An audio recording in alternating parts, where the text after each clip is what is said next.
Hi friends, welcome back to Spicy Tip channel. இன்னைக்கு நம்ம சேனல்ல கொத்தவரங்காய் உசிலி எப்படி பண்றதுன்னு தான் பார்க்க போறோம். உசிலி வந்து நிறைய காய்கள்ல பண்ணலாம். கொத்தவரங்காய், கொடமிளகா, வாழைப்பூ, அப்புறம் கேபேஜ்ல கூட பண்ணலாம். ரொம்ப நல்லா இருக்கும். இதை எப்படி ஈஸியா பண்றதுன்னு இப்போ நாம பார்க்கலாம். இதுக்கு 1/4 கப் துவரம்பருப்பு, 1/2 கப் கடலைப்பருப்பு, காய் என்ன காய் இருக்கோ அது, சிலர் அவரைக்காயில் கூட உசிலி பண்ணுவாங்க. அதை நல்லா பொடியாக கட் பண்ணி வச்சுக்கணும். அப்புறம் கருவேப்பிலை தாளிக்க, அப்புறம் அரைக்கிறதுக்கு ஒரு பச்சை மிளகா, ஒரு காஞ்ச மிளகா, பெருங்காயப்பொடி, மஞ்சள், அப்புறம் உப்பு, அப்புறம் தாளிக்கிறதுக்கு கடுகு, உளுத்தம் பருப்பு, காஞ்ச மிளகா. இப்போ நம்ம அந்த 2 பருப்பையும் சேர்த்து ஒரு 2லேருந்து 3 மணி நேரம் ஊற வச்சுக்கணும். அப்புறம் இதை அந்த அரைக்க வேண்டிய சாமான்களோடு சேர்த்து கொரன்னு அரைச்சி வச்சுக்கணும். ரொம்ப நைஸாக அரைக்கக்கூடாது.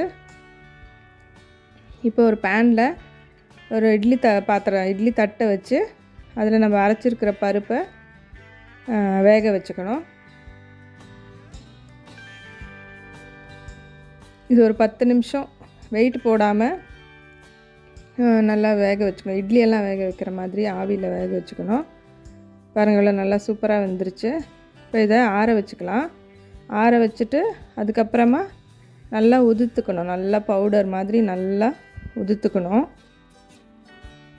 அதுக்குள்ளே நம்ம காய வேக வச்சுக்கலாம். ஒரு வாணலியில் 2 ஸ்பூன் எண்ணெய் விட்டு அதில் காஞ்ச மிளகா, கடுகு, உளுத்தம் பருப்பு இது எல்லாத்தையும் போட்டு தாளித்து, கடுகு எல்லாம் பொரிஞ்ச உடனே காயை போட்டுடலாம்.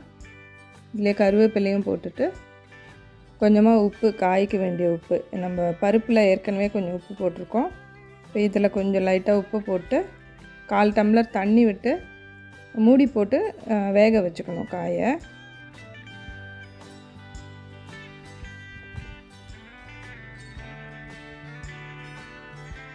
இது லைட்டாக ஓரளவுக்கு ஒரு 3/4 பதம் வெந்தால் போகிறோம்.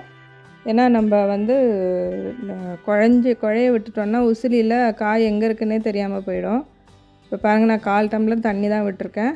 விட்டு லைட்டாக உப்பு போட்டுட்டு, இந்த காய்க்கு வேண்டிய அளவு மாத்திரம் உப்பு போட்டுட்டு மூடி போட்டு ஒரு 10 மினிட்ஸ் மீடியம் ஃப்ளேமில் வச்சு வேக வச்சுக்கலாம்.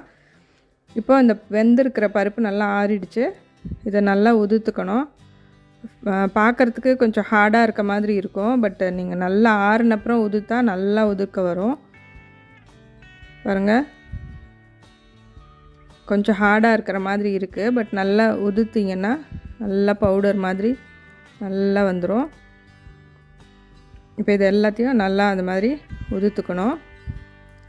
இப்போ சிலர் வந்து இதை அரைச்சி அப்படியே காயோட கூட போட்டு அப்படியே எண்ணெயிலேயே பெரட்டி வேக வைப்பாங்க. பட் அதுக்கு ரொம்ப எண்ணெய் இழுக்கும். இந்த மாதிரி பண்ணிங்கன்னா எண்ணெயும் கம்மியாக செலவாகும், உடம்புக்கும் நல்லது. ஸோ இதை வந்து இந்த மாதிரி நல்லா ஃபுல்லாக எல்லாத்தையும் உதுத்துக்கணும். பாருங்கள், இந்த அளவுக்கு நல்லா பாருங்கள், புட்டு மாதிரி சூப்பராக உதிர்ந்துருச்சு. இப்போ அதை எடுத்து தனியாக வச்சுட்டு காய் வெந்திருக்கான்னு பார்த்துக்கலாம். இப்போ பாருங்கள், நல்லா வெந்துருச்சு. தண்ணியும் நல்லா சுண்டிடணும், நல்லா ட்ரை ஆகிடணும். அந்த அளவுக்கு நல்லா வதக்கிடுங்க. தண்ணியோடு இருக்கும்போதே அந்த பருப்பு போடக்கூடாது. தண்ணி நல்லா சுண்டிடணும். பாருங்கள், காய் நல்லா வெந்துருச்சு. இப்போ தண்ணியும் நல்லா சுண்டிருச்சு. இப்போ நம்ம உதுத்து வச்சுருக்கிற பருப்பை இதில் ஆட் பண்ணிக்கலாம். இப்போ இந்த பருப்புலேயே பெருங்காயம், உப்பு, மஞ்சப்பொடி எல்லாம் போட்டிருக்கனால அதுவும் நல்லா வாசனையாக இருக்கும். இப்போ இந்த காயோட மிக்ஸ் பண்ணி விட்டுட்டு கொஞ்சம் நேரம் அந்த பருப்பெல்லாம் கொஞ்சம் நல்லா சூடு ஏறணும். இந்த அளவுக்கு நீங்கள் மிக்ஸ் பண்ணி விட்டால் போகிறோம். நம்ம கொத்தவரங்காய் உசிலி ரெடி ஆயிடுச்சு. இது நல்லா வத்த குழம்புக்கு, மோர் குழம்புக்கெல்லாம் ரொம்ப சூப்பராக இருக்கும். இது கண்டிப்பாக உங்கள் வீட்டில் ட்ரை பண்ணி பாருங்கள், ரொம்ப நல்லாயிருக்கும். இதே மாதிரி நீங்கள் அவரைக்காய், கொடமிளகா, கேபேஜ் எல்லாத்துலேயுமே ட்ரை பண்ணலாம். பீன்ஸில் கூட பண்ணலாம். இதை வீட்டில் பண்ணி பார்த்துட்டு உங்கள் கமெண்ட்ஸ் எனக்கு சொல்லுங்கள். இந்த வீடியோ உங்களுக்கு பிடிச்சிருந்ததுன்னா இந்த சேனலுக்கு சப்ஸ்கிரைப் பண்ணுங்கள். இப்போ தான் நான் அடுத்தடுத்து போடுற வீடியோஸ் உங்களுக்கு நோட்டிஃபிகேஷனில் வந்து சேரும். தேங்க்ஸ் ஃபார் வாட்சிங். Happy cooking.